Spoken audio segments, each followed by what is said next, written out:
edição do Mais Plural, o programa em que debatemos as questões políticas vimaranenses.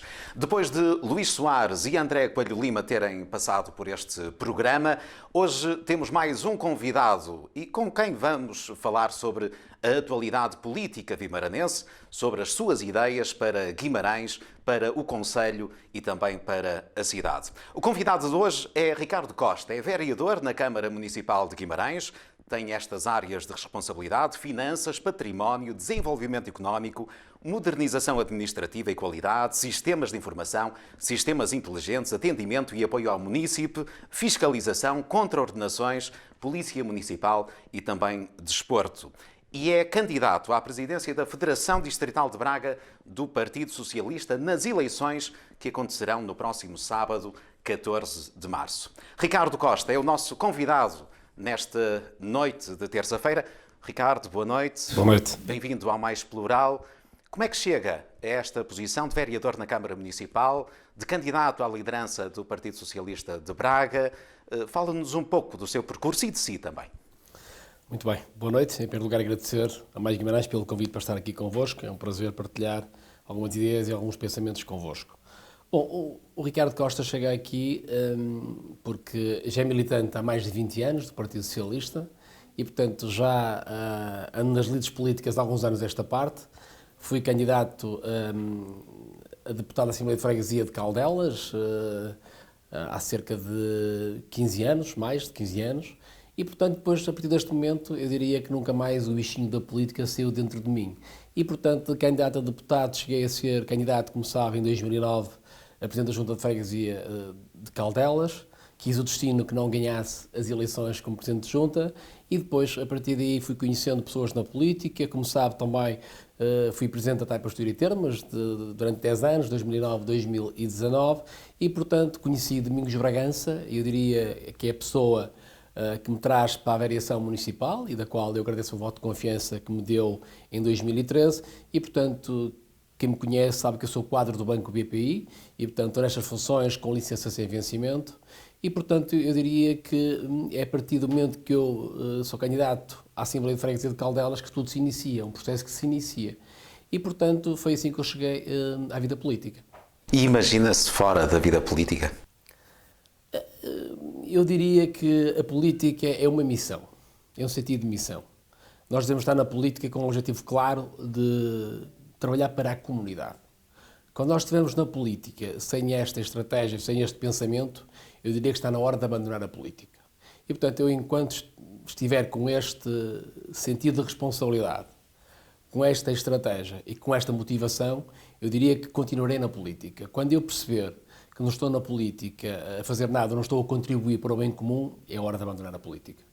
Decide avançar com um grande desafio, certamente, para a sua vida política, que é esta candidatura à presidência da Distrital de Braga do Partido Socialista.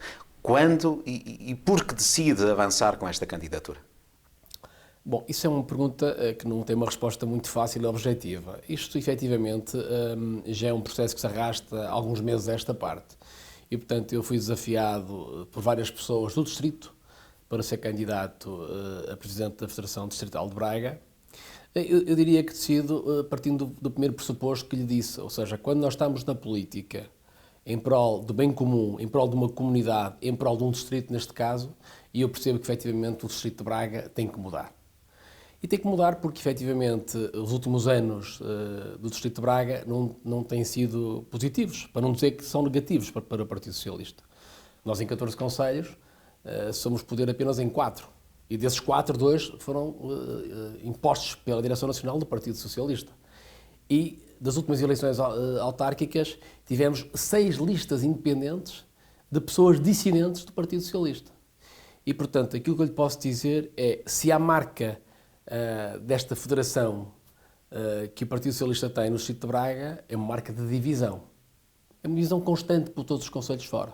E nós não podemos promover a divisão. E, portanto, a minha candidatura, como percebe, como compreenderá e como se pode avaliar, é uma candidatura de construção, de agregação e de unidade. Mas, para além de tudo isto, é uma candidatura que tem uma estratégia. E, portanto, nós, quando nos lembramos do Partido Socialista em Braga, temos que nos lembrar de marcas, de dimensão, seja ela económica ou social, ou desportiva, ou de mobilidade.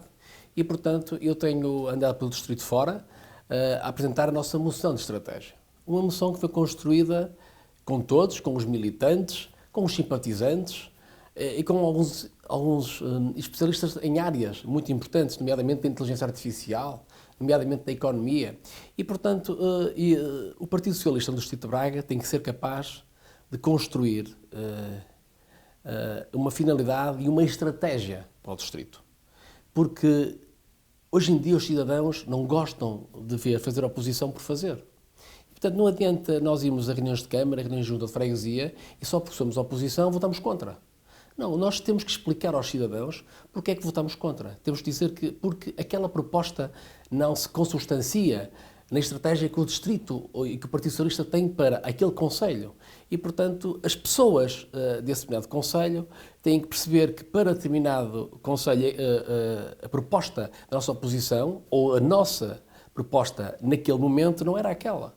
E, portanto, isto só é possível se o PS, a nível distrital, construir um chapéu global onde cabem todas estas áreas e depois em cada conselhia, nomeadamente e com algumas diferenças, e aquilo que eu tenho dito de as idiosincrasias de cada conselho são diferentes e, portanto, mas o chapéu global tem que ser comum para que todos possamos remar no mesmo sentido. E eu tenho que, obviamente, capacitar a oposição em cada conselho, neste caso a nossa, onde somos oposição, com um plano estratégico para que eles possam ir às reuniões de Câmara e possam votar no sentido ou a favor ou contra, mediante a proposta do Executivo. Ou seja, resumindo e concluindo, o que eu pretendo dizer é o seguinte, é que se uma proposta, em determinado momento, corresponde aos nossos objetivos, nós devemos ser responsáveis e votar a favor dessa proposta, porque o cidadão não compreende. Portanto, o cidadão quer é que se construa uma comunidade mais ativa, mais competitiva e que se viva melhor. Isto só é possível se no Distrito e no Partido Socialista, ao nível do Distrito, tiver um chapéu global, tiver uma estratégia que corresponda aos objetivos que é do Partido Socialista. Quais são as suas expectativas para as eleições de sábado? Bom, isso é uma pergunta, obviamente, que quem é candidato tem sempre expectativa de ganhar. Eu, sinceramente, estou convencido que os militantes saberão decidir no próximo sábado. E saberão decidir porque o descontentamento ao nível do Distrito é muito grande. E eu tenho sentido, nas inúmeras sessões que fui fazendo ao longo do Distrito, ainda vou fazer mais algumas, uma proximidade muito grande com os militantes, uma abertura muito grande com os militantes e uma democracia muito grande para com os militantes. Há gente que sente com medo de falar até. E eu tenho sentido que as pessoas estavam ávidas de participar neste projeto. E é fantástico ver intervenções de muitos militantes que dizem, permita-me a expressão, até que enfim que aparece um outro candidato. Eu também digo isso, até em Guimarães se falava muito de Guimarães ter um candidato à Federação do Distrito de Braga e, portanto, dentre vários militantes, desde o militante de base ao militante, como se costuma dizer, da cúpula. E, portanto, isto era um discurso que corria nos corredores do Partido Socialista várias vezes. E, portanto, não podemos negar isto. Quem negar isto não está a falar a verdade. E, portanto, eu diria que nós temos que ser conscientes com aquilo que falávamos e que sentimos.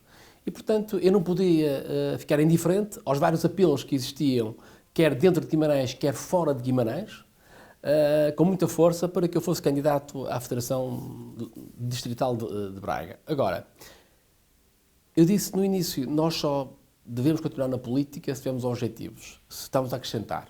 Se estamos na política, para nos servirmos da política, não devemos continuar na política. Percebeu que tinha apoios suficientes para avançar com esta candidatura? Eu, se me permite... Ou não foi o fator decisivo? Não, eu diria que isso é importante. Obviamente temos que refletir, temos que perceber o quadro que temos em cima da mesa. Mas eu diria que, independentemente disso, eu era mesmo candidato à Federação do Distrito de Braga. Porquê? Porque eu costumo dizer que eu já ganhei. Já ganhei no sentido que me disponibilizei aos militantes para ser uma alternativa. Nós vivemos numa democracia e não vivemos numa monarquia, onde os cargos passam de pai para filho. de cúpulas, digamos assim, que se organizam em torno de pessoas e não vais tu hoje, vais tu amanhã. Isto não é possível. Qualquer candidato, qualquer militante de base pode ser candidato à Federação de Braga ou de uma conselhia. Portanto, nós temos que respeitar a vontade dos militantes. Mas, mais importante, não nos podemos lembrar só dos militantes quando há eleições. E isto é uma dimensão que eu quero trazer de novo à política. Eu não pressiono ninguém para estar comigo, não amedronto ninguém para estar comigo e não amedronto ninguém que possa estar do outro lado. Portanto, o que eu quero é que ouçam o nosso projeto, que ouçam as nossas ideias e, portanto, depois decidam em consciência. Nos tempos que correm, eu tenho assistido a algumas coisas que não quero acreditar que sejam verdade. Mas elas existem, é verdade. E, portanto, quando nós passamos de uma democracia dita normal para uma democracia musculada, permita-me a expressão, não faz qualquer sentido. Os militantes têm que estar bem informados para poderem decidir. E nos projetos em que nós nos sustentamos. E, portanto, é esse contributo que eu quero dar à política. É demonstrar ao Distrito de Braga que a nossa visão é diferente, que a nossa estratégia é diferente e onde todos podem participar e fazer parte. Eu tenho promovido ao longo dos últimos 3 meses a unidade entre pessoas que muitos militantes há alguns anos desta parte julgavam impossível. Vou dar um exemplo. Em Vila Verde, por exemplo, havia 2 pessoas que estavam de costas voltadas. E era do conhecimento de todos. Eu consegui, ao longo dos 2 últimos meses, que eles se unissem e que surgisse uma candidatura que unissem as pessoas. E foi isto que aconteceu. Mas já pouco tempo depois, alguém, noutra candidatura, que está a promover outras pessoas nesse conselho. Para quê? Para dividir. E, portanto, há uma máxima que costuma-se dizer que é dividir para reinar, e, efetivamente, ela existe. Eu isso não farei em lado algum. Obviamente tenho que tomar opções, e quem me conhece sabe bem que tomo as opções e corro os riscos até ao fim. E, portanto, é neste sentido que eu quero construir. E, portanto, tudo que seja para construir, contem comigo. Para destruir, em nada. Em Guimarães, Luís Soares, que também já esteve aqui, manifestou apoio ao outro candidato à liderança, ou a manter-se na liderança da distrital do Partido Socialista. Alguém que partilhou consigo algumas vitórias ao longo do vosso percurso político. Também Domingos Bragança, presidente da Câmara Municipal, manifestou o apoio. Como é que vê o facto de em Guimarães ter portanto, o Presidente da Câmara Municipal, o líder da Conselhia, apoiar o outro candidato que não o candidato de Guimarães, o Ricardo Costa? Bom, isso é uma pergunta que eu penso que se fizer aos guimaranenses, eu diria que poucos compreenderão. Poucos compreenderão porque, efetivamente, um homem de Guimarães, e nós, como temos a oportunidade única de apoiar um militante, é um militante que se trata, e não o Ricardo Costa ou o vereador, é um militante de base que se trata. Ser candidato à Federação do Distrito de Braga é uma oportunidade única e que penso que os militantes darão a resposta no próximo sábado. Porque há mais de 40 anos que as pessoas pretendiam ter um candidato de Guimarães à Federação de Braga. E, portanto, eu diria que esta é a oportunidade que nós temos. E, portanto, que durante 40 anos nunca tivemos.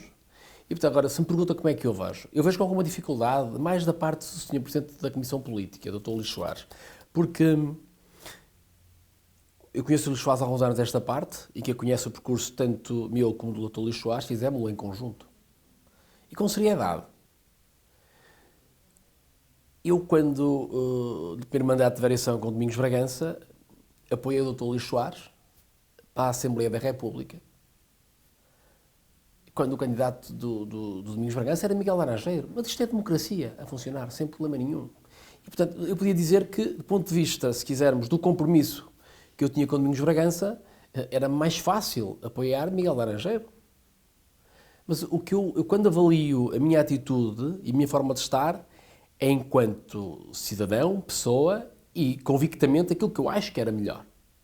E, portanto, não estou a querer menosprezar Miguel Laranjeiro, pelo contrário, fez um bom trabalho, mas eu conhecia o Luís Soares há muitos anos, e as suas qualidades, um homem combativo, um homem dinâmico, e, portanto, conheci-o na TAI Pastor e Termas. O Luís Soares é um quadro da TAI Pastor e Termas, como sabe, eu conheci-o mais, com proximidade maior, na TAI Pastor e Termas, passou o pleonasmo, e, portanto, achei que ele era a pessoa certa no lugar certo. E o Luís Soares ganhou com um voto, como sabe, portanto, numa comissão política.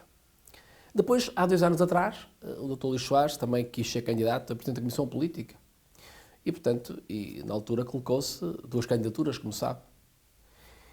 E eu também, partindo do mesmo princípio, da mesma análise, da mesma reflexão, achei que o Luís Soares podia ser um ótimo Presidente da Comissão Política, como foi, aliás, pela dinâmica imposta, pela proximidade com os militantes. E, portanto, não vacilei. E quem me conhece, há uma qualidade que a mim não me podem retirar nunca. Há outras que podem dizer o que quiserem, mas há um princípio na minha vida que torneará sempre, enquanto homem, enquanto pessoa, enquanto cidadão, enquanto político.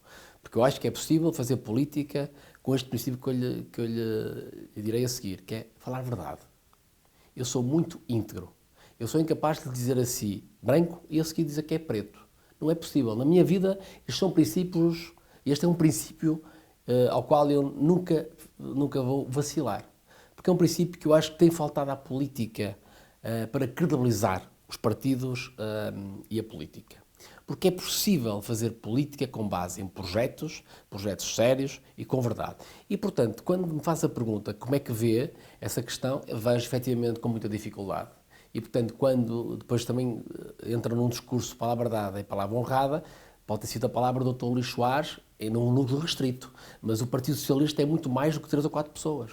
O Partido Socialista é um conjunto, neste momento, em Guimarães, de mais de 1.300 militantes.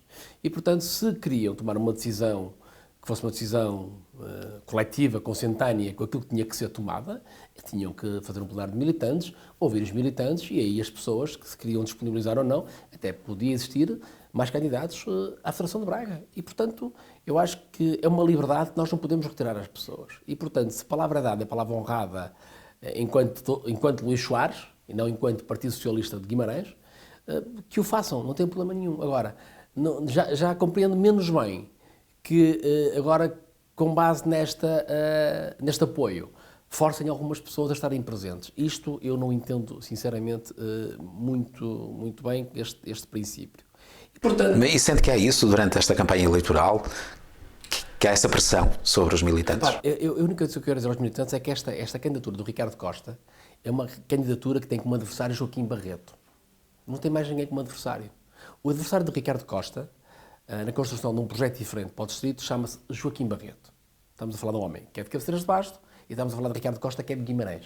E, portanto, é disto que se trata e não outra coisa qualquer. Não podem aqui transformar estas eleições numa outra coisa qualquer. E isso eu não tenho permitido. Agora, percebo que obstaculizam, de alguma forma, este princípio. E, portanto, aquilo que eu posso apelar às pessoas é que decidam com base nestes pressupostos e não outros. O Dr. Luís Soares é o Presidente da Comissão Política, foi eleito há cerca de há um mês e meio a esta parte, e bem, com o apoio de Ricardo Costa, e, portanto, em que aceitei ser o Presidente da Mesa da Comissão Política quando me fez este convite, o qual muito me honrou, e, portanto, na altura... Já Luís Soares me havia dito que não me ia apoiar, mas eu apoiei-o na mesma, e, portanto, porque achei que era melhor para o Partido Socialista. E continuarei a fazê-lo sem problema nenhum para o futuro. Agora, já não posso aceitar que o meu Presidente da minha Comissão Política, da minha cidade, do meu Conselho, que não apoie o candidato de Guimarães para a presidência da Federação de Braga. Isso não consigo compreender. Em que é que poderá beneficiar Guimarães com a eleição de um vimaranense como Presidente da Distrital? Há benefícios que possa desde já apontar? Primeiro, o que lhe posso responder é o que é que poderá beneficiar o Distrito de Braga como Presidente da Federação do Partido Socialista, que é disso que se trata. Mas, obviamente, que aquilo que eu pretendo é, neste chapéu global que lhe falava há pouco tempo, é que neste chapéu que poderá ser construído, com as idiosincrasias de cada concelho, poderia beneficiar do seu todo. Desde logo porque o meu projeto, do ponto de vista daquilo que é o futuro do distrito, é que eu proponho uma fusão das duas CIMs, Cimo do Ave e Cimo do Cábado. Eu acho que isto é fundamental, construir uma área metropolitana de Braga. Repare que nós, quando falamos em Guimarães, lembramos sempre de Braga, ou de Famalicão, ou de Barcelos, este quadrilátero urbano, se quisermos. Mas se repararmos, estamos em duas CIMs completamente diferentes. Temos Braga e Barcelos, está na Cimo do Cabo, e Vila Verde, entre outros, e temos a Cimo do Ave, onde está Guimarães, Famalicão, e com concelhos que não têm muito que ver com Guimarães ou com Braga.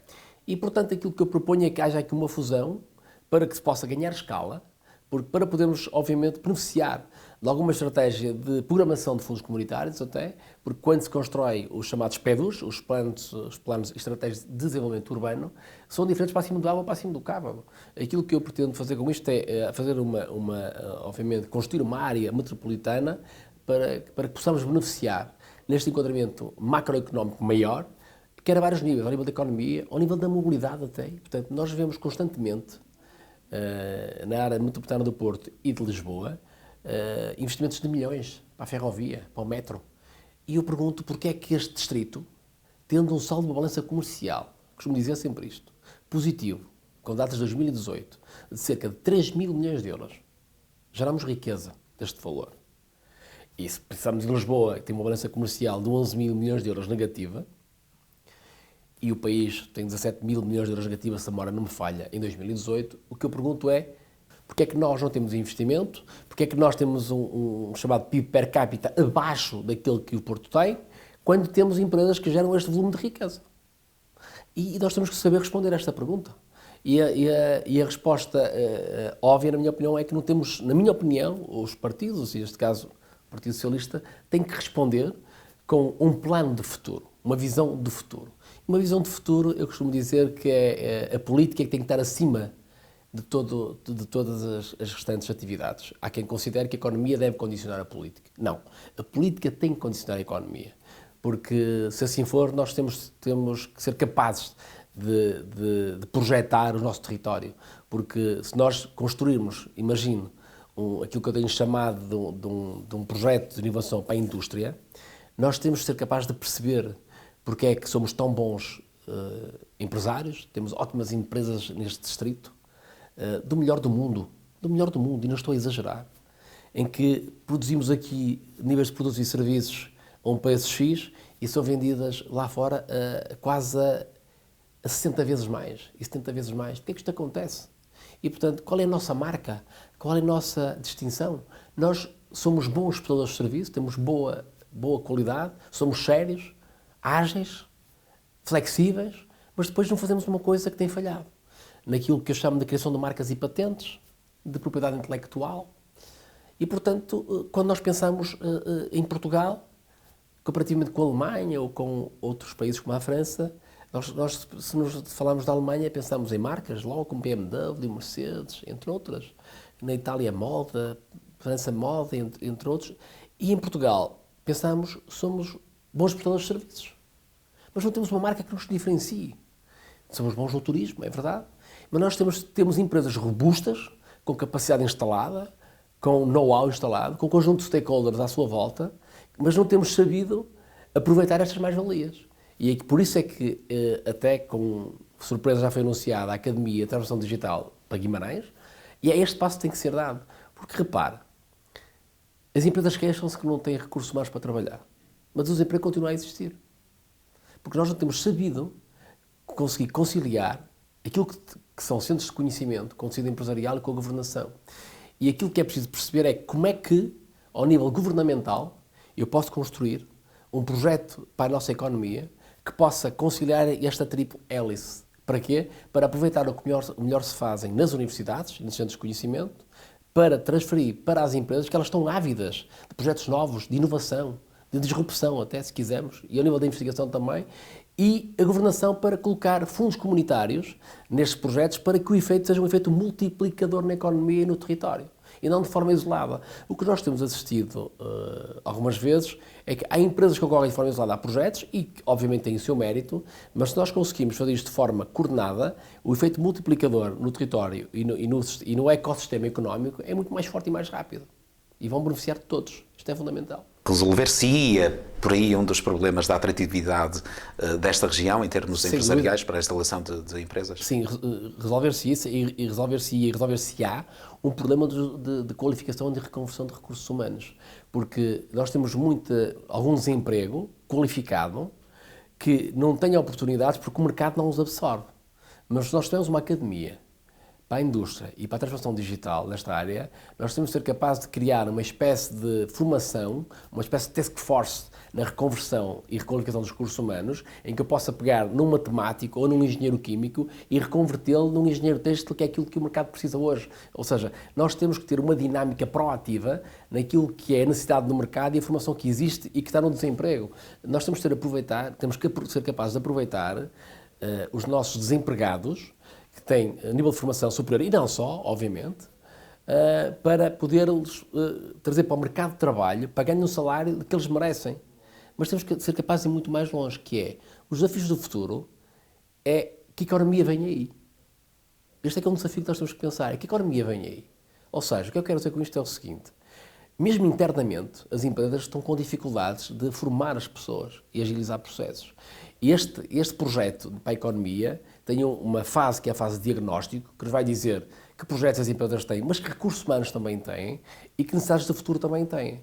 Portanto, para além dos projetos que as próprias empresas têm internamente, eu tenho que ser capaz de provocar uma consciencialização necessária dentro das próprias empresas, através dos centros de conhecimento, onde existe investigação constante, inovação constante, e, portanto, criando aquela máxima que eu costumo falar, que a falta de inovação constante é sinal de extinção iminente.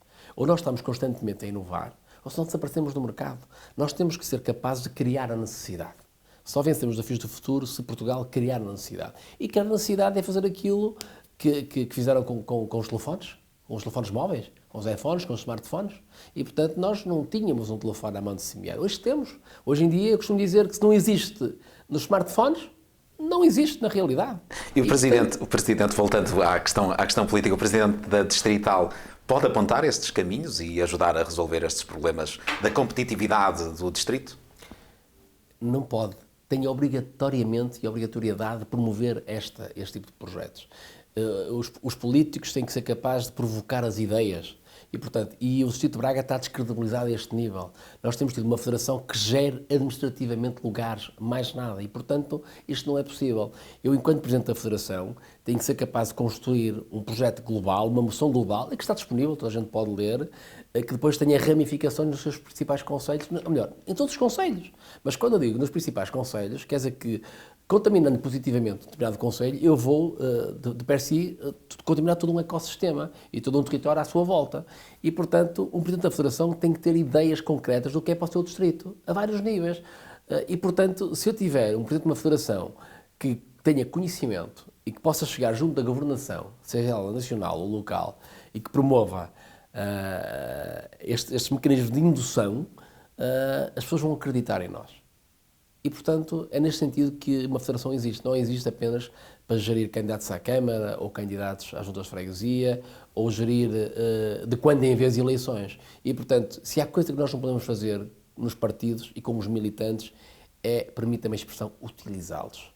Eles têm que sentir que fazem parte do corpo inteiro destes projetos. Não só de vez em quando. Quando nós nos lembramos que há eleições, toca a rebate, toca a telefonar às pessoas, toca, olha, anda presente, e as pessoas sentem-se como meros objetos. E aquilo que eu tenho sentido nestas eleições é precisamente o contrário. As pessoas querem participar, querem ouvir e mesmo no final das sessões querem vir ter comigo, querem ainda partilhar mais ideias. Isso é fantástico, é fabuloso sentir esta motivação que já não se respirava há muito tempo a estar. Ricardo, caso não vença as eleições no próximo sábado, como é que fica a sua posição? Nos últimos anos tem-se aproximado muito de membros do Governo, a possibilidade de se aproximar ainda mais depois de uma eventual derrota nas eleições está em cima da mesa, ou mesmo uma presença na Assembleia da República. Como é que vê o seu futuro político no caso de não vencer no próximo sábado? Bom, isso é uma pergunta difícil. Mas certamente já terá pensado sobre esse cenário. Obviamente que sim. Primeiro, eu sinceramente não coloco esse cenário em cima da mesa. Porque eu estou convencido que os militantes saberão dar uma resposta cabal no próximo dia 14 de março. E, portanto, não coloco esse cenário em cima da mesa. Se porventura acontecer esse cenário, obviamente que tenho que retirar conclusões dessa derrota, se ela acontecer, mas eu diria que continuarei a fazer política, seja onde for. E, portanto, independentemente do Ricardo Costa estar numa função governamental, na Assembleia da República, desde já lhe digo que não serei candidato à Assembleia da República, portanto não tenciono ser deputado da Assembleia da República, porque eu sou claramente executivo. E, portanto, obviamente, não coloco de lado funções governamentais, não é isso que eu quero dizer, mas não me vejo como deputado da Assembleia da República. Eu sei bem aquilo que sou, aquilo que quero e para onde é que quero caminhar. E, portanto, eu diria que existe já, obviamente, pensamentos sobre aquilo que eu poderei fazer, mas eu poderei fazer política no mundo privado, como, aliás, a gente faz. Eu sempre estive ligado a várias associações e, portanto, nas associações fazem-se política do ponto de vista positivo. Não se leia política partidária. Faz-se política. Fazer política é promover o bem comum, o bem da comunidade. E, portanto, continuarei a promover o bem da comunidade se perder as eleições. E como é que fica na Câmara Municipal de Guimarães, tendo os pelouros que tem atualmente com essas responsabilidades, se perde uma eleição em que o Presidente da Câmara Municipal manifesta apoio ao outro candidato? Como é que fica o Ricardo Costa no meio disto? Repare, eu acho que essa situação não se vai colocar e, portanto, Ricardo Costa vai ganhar as eleições no próximo dia 14 de março. Mas isso é uma questão... se ganhar as eleições do dia 14 de março? Como é que fica a sua relação com o Presidente da Câmara Municipal e com o Presidente da Conselhia? Se há pessoa que eu compreendo, tenho uma compreensão maior para com o apoio que ele manifestou ao Joaquim Barreto, é o Presidente da Câmara Municipal de Guimarães. Há uma relação de muitos anos com o Joaquim Barreto, portanto já se conhecem de outros futebols, como se costuma dizer, e portanto eu posso entender em parte. Obviamente ficaria muito mais satisfeito se não tivesse tomado posição ou se a posição tivesse sido pelo seu vereador. E, portanto, eu diria que todos nós ficávamos mais satisfeitos. Mas eu respeito as decisões das pessoas. As pessoas são livres de decidir. E, portanto, como eu respeito a decisão do militante de base, mas respeito a decisão do militante de ser Presidente da Câmara. Obviamente, como militante como ser Presidente da Câmara, tem um peso institucional maior pela responsabilidade da gestão do território que ele tem e no Partido Socialista. E, portanto, eu diria que foi uma decisão que o Sr. Presidente da Câmara tomou, obviamente, que tenho que respeitar, mas isso é uma questão que se colocará a seguir às eleições. Mas vai manter-se na Câmara Municipal? É essa a sua intenção no Executivo? Eliseu, isso é uma pergunta que eu não lhe posso responder com toda a certeza, porque há circunstâncias que podem levar a que possa manter ou não, mas a minha expectativa é que sim, é que me vou manter no Executivo e, portanto, até onde eu achar que devo manter, onde a relação de confiança que existe entre o Sr. Presidente da Câmara e o Sr. Vereador Ricardo Costa, portanto, independentemente do Sr. Presidente da Câmara ter manifestado o apoio ao Joaquim Barreto, há uma relação de confiança entre o Domingos Bragança e o Ricardo Costa e, portanto, esta confiança existe, até pelos projetos que temos os dois demonstrado à sociedade vimaranense, até, olha, a Academia de Transição Digital, é um projeto que os dois abraçamos há cerca de 1 ano e meio esta parte e que agora está a começar a ver a luz do dia e bem, e portanto, aqui há uma prova inequívoca que o Sr. Presidente da Câmara confia no Sr. Vereador Ricardo Costa. Voltemos à posição inicial, numa posição em que vence as eleições. Domingos Bragança continua a ser o seu candidato para 2021? No caso de vencer as eleições da Distrital? É completamente inequívoco. E, portanto, quando eu anunciei que seria candidato à Federação do Distrito de Braga, comecei logo a ouvir algum ruído de fundo do meu adversário, dizendo que eu queria ser Presidente da Federação para ser candidato à Câmara Municipal de Guimarães em 2021. Isso é falso. Nunca eu disse isso em lado nenhum e nunca serei candidato à Câmara em 2021. Quando digo nunca serei, a não ser que haja uma catástrofe.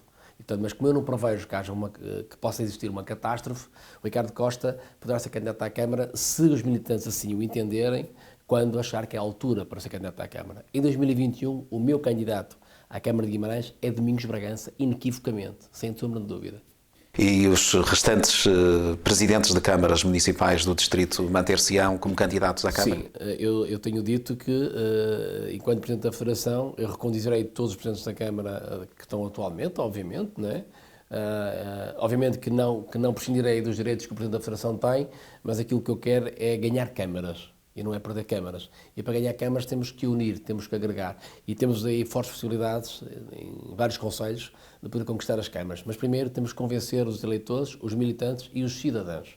E, portanto, a sociedade civil tem que acreditar em nós. Quando me dizem que a sociedade civil não tem nada a ver com estas eleições do Partido Socialista, como já ouvi alguns discursos que eu fiquei estarrecido, confesso, Isto não é possível. Nós não podemos dissociar o Partido Socialista da sociedade civil. Não é possível fazer isto. Porque a sociedade civil, hoje, mais do que nunca, está atenta.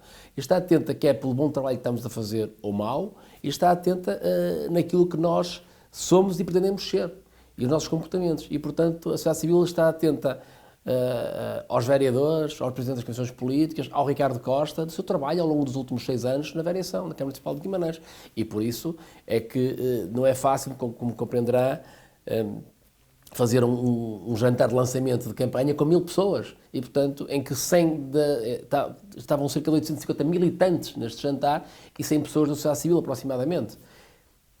Pessoas que quiseram estar presentes, que me telefonaram, eu quero estar presente no seu jantar. E pessoas que não têm nada a ver com o Partido Socialista, mas são membros da sociedade civil, são pessoas que vivem o território e querem o melhor para o seu território. E eu gostei, sinceramente, adorei ver este sentimento de pertença, porque era o Ricardo Costa, independentemente de ser pelo Partido Socialista ou de outro partido qualquer, era o Ricardo Costa que conhecem como vereador. E isto agrada, portanto, não podemos nunca dissociar os partidos da sociedade civil. Que balanço faz dos últimos anos na variação da Câmara Municipal, do trabalho que desenvolveu e quais é que foram os seus maiores desafios nesta altura? Olha, posso dizer que fiquei muito agradado com os quadros que a função pública tem. Quando nós estamos no privado e quando não temos sequer contacto com a administração pública, a imagem subliminar que nós temos, e até às vezes de facto, não só subliminarmente falando, é uma imagem negativa. Mas digo-lhe que encontrei dos melhores profissionais que eu trabalhei até hoje. E, portanto, tem sido uma feliz surpresa, nomeadamente na Câmara Municipal de Guimarães, encontrar alguns profissionais. Foi muito, muito satisfatório esta minha vinda para a vida pública. E, portanto, obviamente no privado eu tenho cerca de 14, 15 anos de banca e, portanto, em vários grupos económicos diferentes, com os maiores bancos portugueses, e posso lhe dizer que as pessoas que estão na administração pública têm muita qualidade, acima da média. E, portanto, quando nós apelidamos a administração pública de ineficiente, de maus profissionais, não estamos a ser justos, mesmo. E, portanto, as pessoas incorporam e vivem isto do serviço público do corpo e alma. Obviamente, também há maus profissionais, como há em todo lado, é óbvio. Então, a minha experiência tem sido muito positiva, porque é um fazer acontecer de forma constante. Nós, para estarmos na vida a este nível, na vida pública a este nível e política, temos que estar constantemente com ideias novas. Porque o cidadão espera do político uma disrupção constante. Constante. E, portanto, quando nós, como eu disse no início, quando nós estamos na política já a fazer gestão corrente, a fazer um serviço apenas de gestão corrente, é a palavra certa, já não estamos na política a fazer nada. Está na hora de abandonar. Está na hora de abandonar, porque precisamos de novos atores e só assim credibilizamos a política e os partidos. Nós temos que saber sair.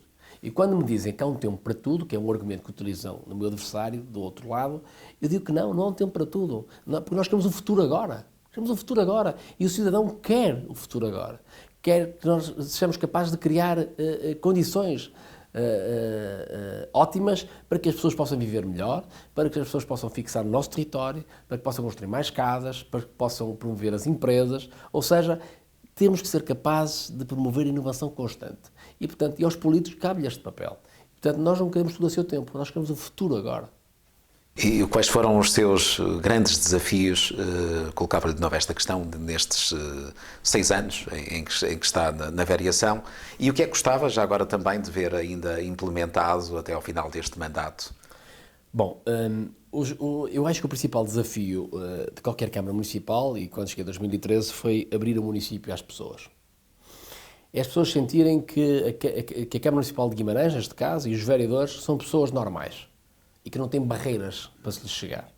E esta proximidade que eu consegui trazer a este Executivo, obviamente numa fase inicial para com os empresários, eu diria que eu conheço a grande maioria das empresas de Guimarães, obviamente que não as conheço todas, mas uma grande parte do tecido empresarial eu conheço. E, portanto, sei bem quais são as grandes dificuldades, quais são os grandes problemas e sei bem aquilo que é preciso mudar, quer localmente, quer nacionalmente. Porque nós temos muitos problemas de contexto, aquilo que se chama de custos de contexto, que temos que alterá-los rapidamente, senão as empresas podem morrer.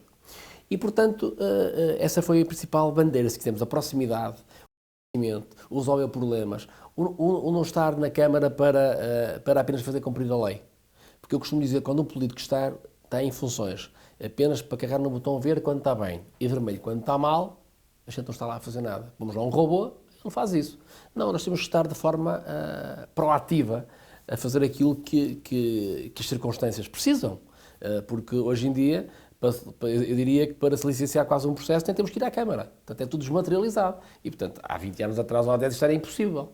E, portanto, nós temos que nos ir inovando, se quisermos. E, portanto, isto é uma marca. Proximidade, conhecimento do território, conhecimento das pessoas. Tem sido fantástico. Agora, projetos que eu gostava de ver implementados no futuro. Ao nível da mobilidade, gostava que o eixo industrial, nomeadamente de Lorde Ilmer, de Cones, Conde Gandarel, passando por centro da cidade, ligando Ponte e Taipas, fosse construído na ferrovia, um eixo industrial da ferrovia, fosse construído. Acho que isso é fundamental para a mobilidade. E depois, obviamente, que chegasse no centro da cidade e pudesse ligar os principais equipamentos por este tipo de transporte. E este é o principal objetivo que eu acho que nós temos que ser capazes de o trabalhar. Mas temos que ir muito mais longe. Porquê? Porque a mobilidade, por muito que a gente possa colocar o transporte público, e leia-se à exceção da ferrovia. É o grande desafio de Guimarães para os próximos Um dos grandes desafios de Guimarães é a mobilidade e é o ambiental, obviamente, mas é também na transformação do paradigma da economia. E já lá vou a seguir. Porque assim, a mobilidade só se altera se nós formos capazes de, eu tenho chamado a política dos 3 Cs. Da confiança, credibilidade e comprometimento. O que é que eu quero dizer com isto? Nós, cidadãos, ter uma chave no nosso bolso, no automóvel, é uma liberdade que só alteramos se soubermos que temos um transporte que às 10 horas, 2 minutos e 33 segundos, ele passa naquele local. E que vai chegar a outro local passado 9 minutos e 2 segundos. Porquê? Porque é uma linha dedicada que existe neste tipo de transporte. Você vai às maiores metrópoles do mundo e vê que já há meios de transporte, ferrovia, que não tem sequer condutor. Aquilo é automático, àquela hora ele passa ali, abre as portas, entra e volta a fechar. O que eu quero dizer com isto é que a liberdade do cidadão é uma liberdade que tem que ter estes 3 Cs. A confiança, a credibilidade e o comprometimento. Não vale a pena, se nós pensarmos que alteramos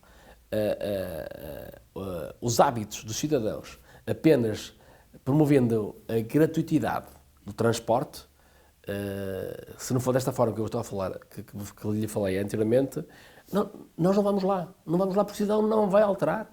Eu diria que podemos alterar se a questão financeira pesar muito no nosso orçamento. Porque se ela não pesar, nós não vamos alterar hábitos.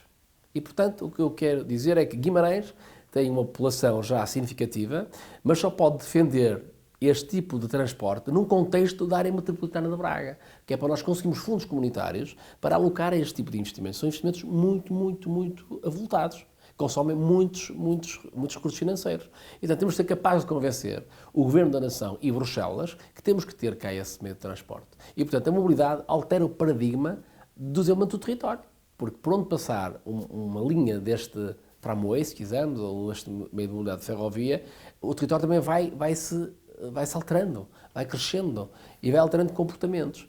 E, portanto, a mobilidade para mim é fundamental. Mas se quisermos também, ao nível da economia, esta academia que agora o Sr. Presidente da Câmara anunciou a semana passada é fundamental para o futuro. É fundamental porque ela tem que ser capaz de promover a inovação constante. Tem que ser um centro, uma espécie de incubação industrial, de desenvolvimento de ideias, de produtos e serviços, mas também de recursos humanos. E, portanto, esta academia tem que ser uma espécie, digamos, de Silicon Valley, se quisermos, à escala, para que as empresas possam buscar conhecimento e buscar, entre aspas, pessoas e recursos humanos qualificados. Porque nesta nova indústria que está a surgir, nós vamos destruir muitos postos de trabalho, mas também vamos criar outros postos de trabalho. E só vencerá o futuro quem for capaz de criar estes novos postos de trabalho. Eu dou-lhe um exemplo claro. A plataforma da Uber é o melhor meio de transporte do mundo, neste momento. No mundo ou em algumas capitais. Não está noutros locais, mas não tem nenhum carro o seu ativo. Repare na Revolução, ou se tem, pode ter agora alguns. Ou seja, eu como cidadão comum posso fazer parte da Uber, tenho que cumprir determinados requisitos. Mas isto foi uma mudança de paradigma completo. Como é que uma plataforma digital altera um modelo de negócio e cria uma nova necessidade? Eu próprio já não sei andar de outro meio de transporte senão Uber nas grandes cidades da Europa. Em Frankfurt, em Paris, em Barcelona. Portanto, eu vou e uso Uber. Já nem quero saber onde é que estão os táxis. E, portanto, repare como é que uma plataforma gera um conforto, lá está, confiança, credibilidade, comprometimento. Eu tenho ali e sei que ele diz-me, a própria plataforma diz-me quanto tempo demora. Obviamente pode ajustar aqui e ali, mas o que eu quero dizer é que esta monitorização constante, por nossa parte, é fundamental. E repare como é que uma plataforma mudou o modelo de negócio. Aquilo que eu quero dizer é que hoje a economia vimaranense e do Distrito de Braga, conforme se olha, daqui a 10 anos não tem nada a ver com aquilo que vai ser hoje. E, portanto, o têxtil está numa transformação brutal, permitam a palavra, e eu utilizo mesmo para ter esta carga, brutal, porque hoje em dia os têxteis são muito mais de peças de vestuário ou de peças para casa. São peças que já têm em conta os odores das pessoas, a temperatura, até a sensorização neste momento. E, portanto, qual é o caminho que isto vai tomar? É neste sentido que eu quero promover esta inovação constante nesta academia. Se formos capazes, nesta academia, conciliar o centro de conhecimento com a governação e o tecido empresarial, repara, é disto que eu falo, esta triple hélice, nós vamos mudar o paradigma económico do Distrito de Braga.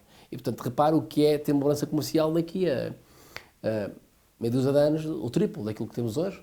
E isto é possível. Aquilo que nós pedimos no nosso projeto chamado I9G, o projeto de inovação para a indústria, o que pedíamos ao Sr. Ministro da Economia é que colocasse o valor, o mesmo valor que estas empresas Guimarães Marca incorporam no saldo de balança comercial positiva. Na altura, em ano e meio, era 250 milhões de euros. O que nós queríamos era que colocasse o mesmo valor para, alguns anos depois, poder quintuplicar este valor nos resultados e criar mais postos de trabalho, melhores salários e fixar pessoas.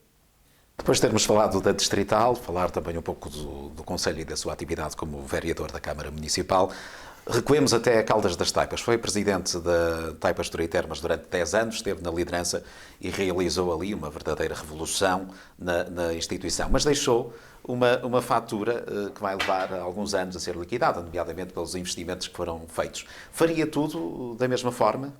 Não alteraria uma vírgula. Fazia tudo exatamente igual.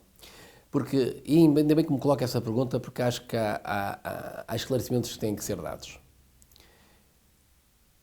Há duas dimensões que é importante nós percebermos. Primeiro, estamos a falar de uma cooperativa que está instalada na principal vila do Concelho de Guimarães, com tudo aquilo que de bom e de mau possa ter.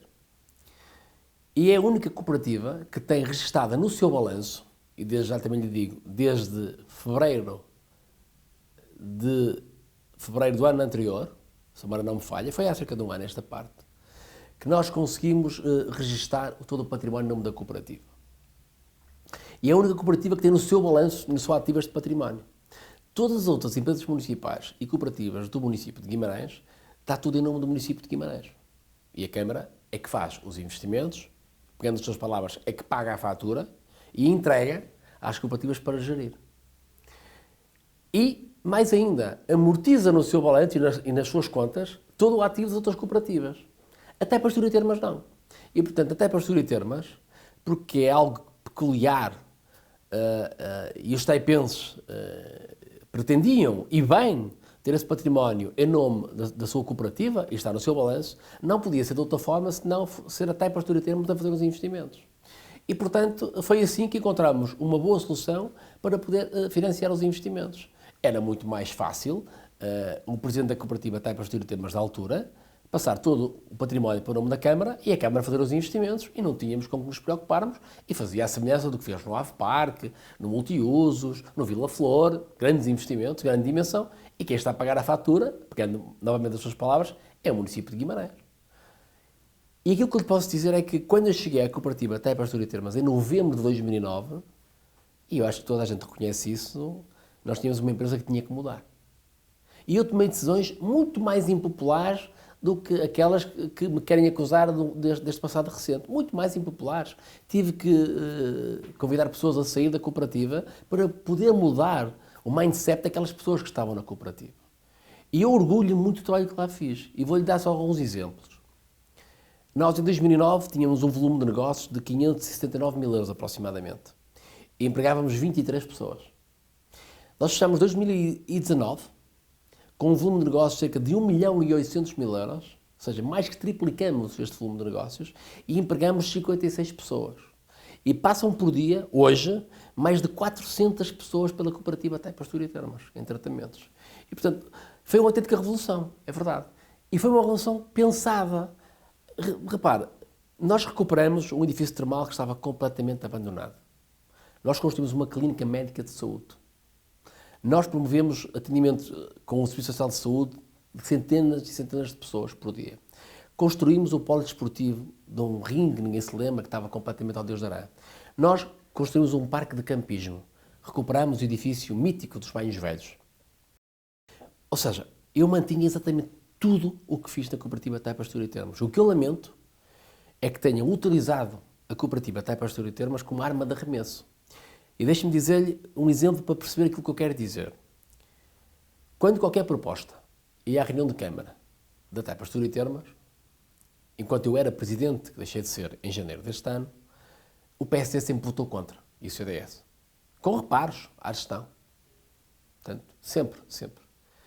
Foi há cerca de um mês desta parte uma proposta à reunião de Câmara e à Assembleia Municipal e, pasme-se, o PSD não disse rigorosamente nada sobre o contrato de programa, que era exatamente igual a anos anteriores, mas eu ia dizer mais grave que isso, não é mais grave, eu até fiquei muito satisfeito. Mas, obviamente, que fiquei um pouco confuso. Votaram a favor daquela proposta, tanto na reunião de Câmara como na Assembleia Municipal. Eu fico imensamente satisfeito que o PST e o CDS tenham percebido que era este o caminho. Já sei que o problema da Taipa Astúria Termas era o seu presidente, provavelmente. Agora, a gestão é exatamente a mesma. Os princípios foram exatamente os mesmos. Aquilo que seguimos até aqui é a mesma coisa. Portanto, nada alterou.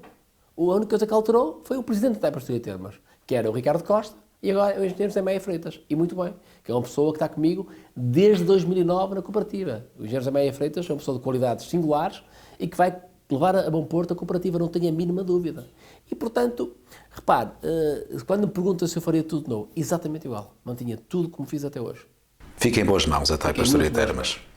Na sua saída foi acusado de desinvestimento na Taipa Astúria Termas, um desinvestimento propositado de forma a beneficiar uma clínica de saúde que a sua esposa é sócia e que presta serviços também em Caldas das Taipas. Como é que explica esta situação? Como é que vê esta acusação também?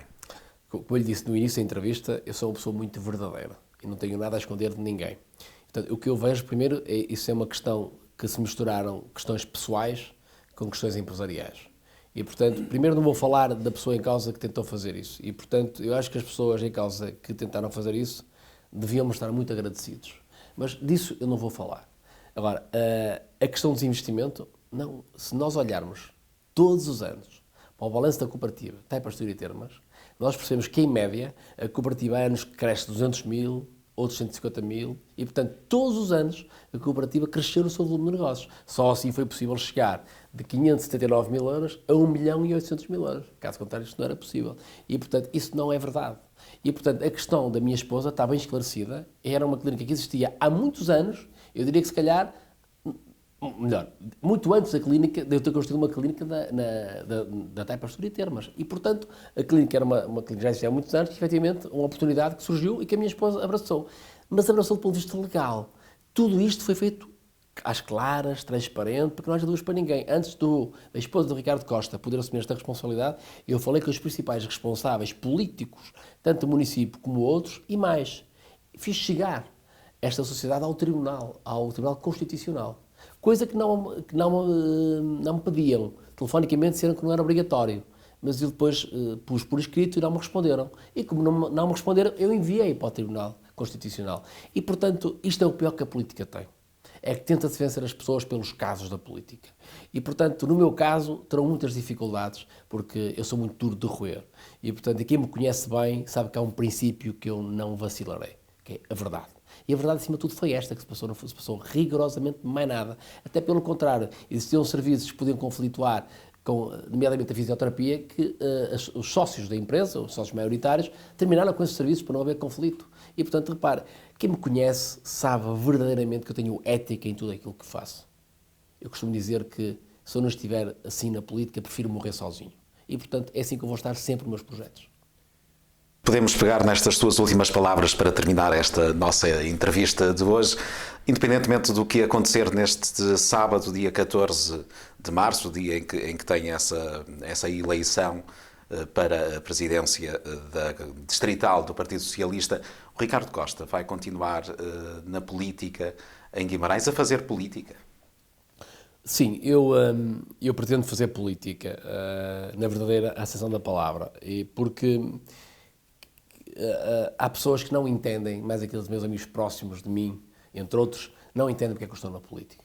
Porque, felizmente, tenho oportunidades para, do ponto de vista financeiro, estar muito melhor, mas eu considero que nós devemos fazer aquilo que gostamos. E, portanto, quando eu me levanto de manhã e fico satisfeito do que vou fazer durante o dia, eu acho que isso é o antídoto necessário para nós fazermos aquilo que gostamos. E, portanto, a política neste momento ainda mexe comigo, porque eu gosto muito de trabalhar em prol da comunidade. Repara, quando falou da Tapastura e Termas, eu tive 10 anos da minha vida dedicado a custo zero. E, portanto, toda a direção, e sempre foi e sempre será, não é remunerada. E, portanto, eu estou nos projetos porque gosto de abraçar os projetos, porque gosto de fazer diferente, porque gosto de fazer acontecer. Enquanto eu tiver esta vontade inabalável, eu vou continuar a fazer política. Muito obrigado, Ricardo. Obrigado, eu. Dentro de 15 dias teremos um novo convidado no Mais Plural. Às terças-feiras, a partir das 21 horas, falamos sobre o futuro de Guimarães e dos vimaranenses. Boa noite.